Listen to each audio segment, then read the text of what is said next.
Welcome to Certain Point of Views Trade School, where each episode a different host talks about a comic book trade paperback that they loved and why they love it. Hi, I'm Kirby Evans, the co-host of Stop, Let's Team Up podcast, and I'm here to talk about Criminal Volume 6, The Last of the Innocent. I'm reviewing this collection today because late last year I got into a big Archie reading kick. And why is this important, you might ask? Is because Criminal Volume 6, The Last of the Innocent, is Ed Brubaker and Sean Phillips' deconstruction of our favorite kids from Riverdale through the lens of their criminal series. And when I first read this trade, maybe a decade or so ago, I immediately picked up on whom they were talking about, despite not actually having read a proper Archie comic, having only read Afterlife with Archie and Chilling Adventures of Sabrina, which I think really speaks to the cultural osmosis Archie and the gang have in American culture. The characters in this book are so nakedly transparent one-to-one stand-ins that I will be referring to them by their names in the book itself, i.e. Riley Richards to Archie Andrews, Freak Out to Jughead, the town of Brookview to Riverdale, etc. Now, reading this book again after my Archie kick, I actually picked up on some more second-tier characters that I didn't know the first time, like Moose and Mr. Lodge. The only real tie to the rest of the criminal series is the appearance of Teague Lawless, whom all you need to know if this is the only criminal book you ever read is that he is a crook of the highest order. Throughout this 4-issue arc, we jump back and forth between the present of 1982 and flashbacks to 1968. Phillips shifts his style accordingly, with the present being in his usual style and the flashbacks all being in Dan DeCarlo riffs. But don't let the DeCarlo-esque art fool you, as things are just as dirty and crass as you might expect. A lot of the flashbacks are saying the quiet parts of Archie's stories out loud, sex and drugs. And they start off with Archie having the munchies after smoking a bowl with Jughead, only to find his dad having a midnight snack they shouldn't be eating. Then to Archie and Jughead finding a murder victim's corpse, Archie trying to get to second base with Betty, Mr. Lodge yelling at Veronica to break up with Archie, and once he leaves the room, Archie comes out from under her prom dress and Veronica scolds him with a, "Did I say stop?" Our story proper opens in 1982 with Archie living in the big city, having married Veronica and set up as a VP at Mr. Lodge's company. However, he is now just an emotionless husk of a man, deep in gambling debt with the local mob and regularly hiring prostitutes. One night, while trying to steal from Mr. Lodge's city apartment, he discovers that Veronica and Reggie are having a torrid affair and can only think to himself, yeah, this tracks. One day, Archie goes back to Riverdale to see his dad before he undergoes surgery. Even though he hasn't visited for a few years, he runs into Betty, who is just the pure girl next door, as she always has been, even in the cynical world of criminal. She is just, nope, this is how Betty would be as an adult. Archie finds out that Jughead has been in and out of rehab and is regularly going to AA meetings. Moose, who used to beat up Archie and Reggie for even glancing at Midge, has now become, again, for criminal, a seemingly good and clean cop. Like, there's nothing to say that Moose is corrupt in this series. Unfortunately, Mr. Andrews does not survive the surgery. And after the funeral, where Archie knows he needs to feel something but can't, and a tense dinner with Veronica's family, he has a restless night's sleep on his mom's couch with dreams of nostalgia and rekindled feelings for Betty. Archie wakes up and comes to the only logical conclusion: he has to kill Veronica. As the story continues and Archie begins planning the murder, we get more insight into his now pitiful life. He thinks to himself that he dumped Betty to date Veronica because she was different and exotic, while trying to downplay that he really kind of did it for the money and the social climbing. And that if they just divorced, because of the prenup he signed, he'd be penniless, unable to pay back the mob, and return to Riverdale a loser.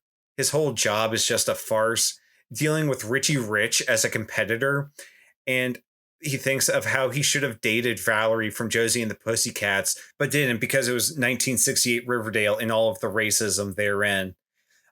Even when back in Riverdale ostensibly to help his now widowed mother move, he's just plotting his alibi and working to rekindle things with Betty.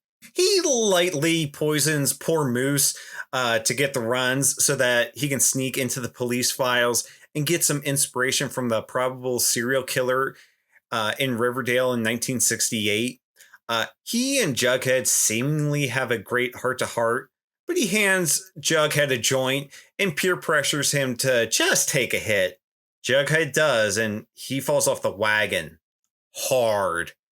And while establishing that he was still in Riverdale taking care of his sick friend, Archie steals Jughead's car and drives back to the city to wait out for Veronica and Reggie to arrive at their usual spot. Making sure that Reggie is seen as the last person with Veronica so he can frame his former childhood rival. Post-coitus, Reggie leaves and Archie breaks into Mr. Lodge's apartment, killing Veronica with a spike to the eye, referencing not only the Riverdale murders, but also an old EC comic as well, before driving back in the dead of night to Riverdale. All this so the next day Archie can play the shocked, grieving widower. Reggie is quickly arrested with a seemingly airtight case against him. Not only do the cops try to put the old Riverdale murders on him, but murders from other cities Reggie visits on business trips. However, Mr. Lodge does not really believe the story and hires Encyclopedia Brown as a private eye to trail Archie. Following the reading of the will, Archie becomes stupidly wealthy, not only to pay off the mob and get the Lodge's old beach house, but also sell his shares to Richie Rich and watch Mr. Lodge squirm at the fact just because he could. Archie is seemingly happy again for the first time in over a decade, as he and Betty are dating again, with her none the wiser. And we get some fairly gratuitous shots of them banging in the Lodge's former shower and skinny dipping on their private beach. Jughead, despite all the drugs, isn't as oblivious and dumb as people think, and puts the mystery together quite handedly, while also answering the question of who the 1968 Riverdale killer really was. And murder always has its loose ends, and Archie must commit more crimes to cover up his murder of Veronica, none of which I want to spoil because there are some absolute gut punches in the last issue. This is still a criminal book after all.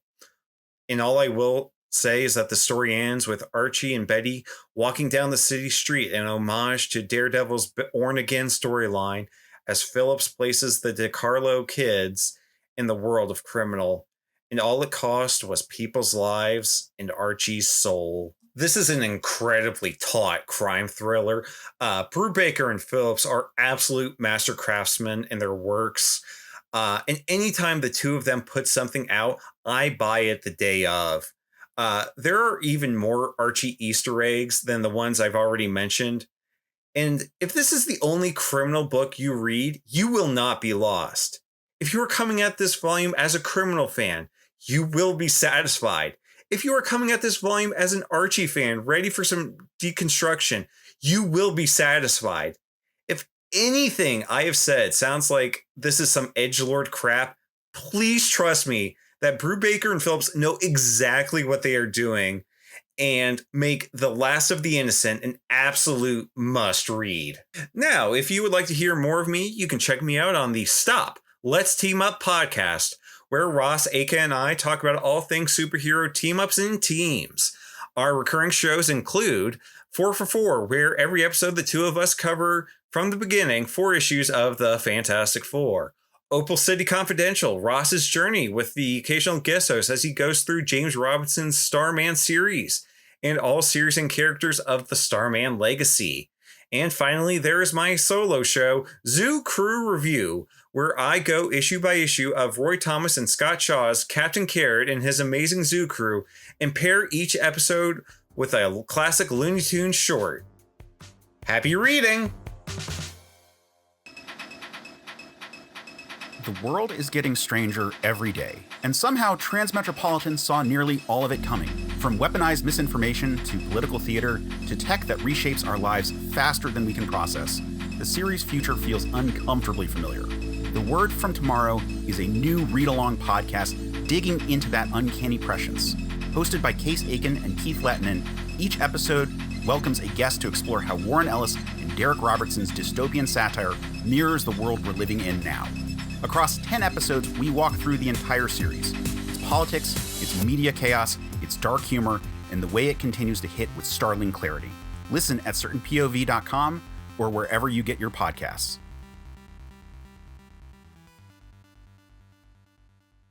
CPOV. certainpov.com.